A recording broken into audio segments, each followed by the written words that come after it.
In today's video, we will be performing a cold reset or factory reset to the HP M402 403 printer. We'll be using the M402 DW as our demo, but the procedure is similar across both models.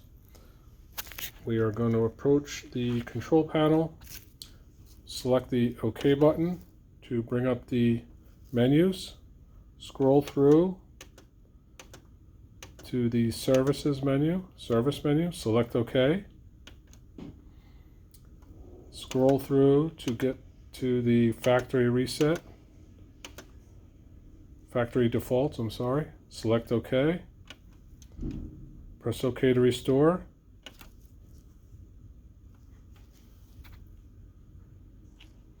Now it'll go through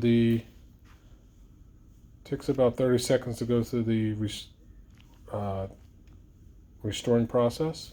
The machine will shut down and restart.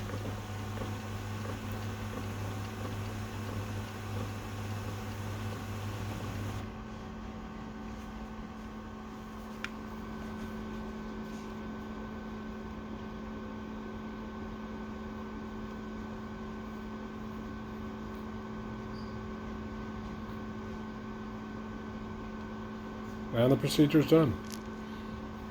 Visit us online at metrofuser.com or YouTube and click like and subscribe to our channel. Thanks.